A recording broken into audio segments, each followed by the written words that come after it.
than 100 soldiers serving with the United Nations peacekeeping force in Haiti have been accused of the systematic sexual abuse of young girls. The head of UN peacekeeping has told the BBC that the men are being sent home to face trial. It's the latest in a string of similar incidents that have tarnished the UN's reputation as peacekeeper in some of the world's most deprived countries. Sri Lankan troops patrolling the streets of Haiti. They're supposed to be bringing peace to this fragile country, one of the poorest in the world. Their role? To protect these vulnerable women and children from the infighting here.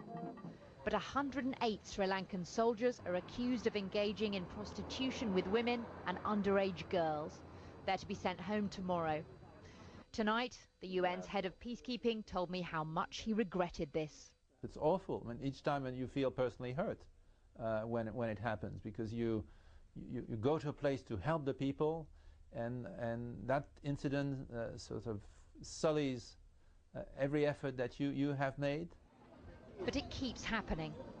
Earlier this year, Moroccan peacekeepers in the Ivory Coast were accused of having sex with underage girls. In Liberia last year, young women told the BBC they'd been abused by UN peacekeepers and had their babies. And in the Democratic Republic of Congo, some of those wearing blue helmets were accused of rape in 2005. Doesn't this undermine the credibility of the UN, the fact these scandals keep happening?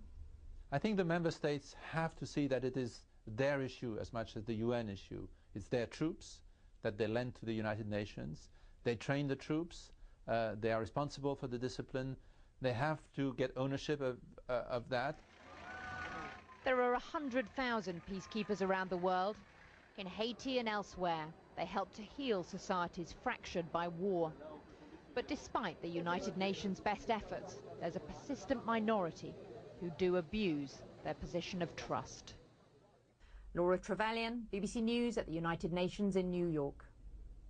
The US is finding itself torn between two key allies in the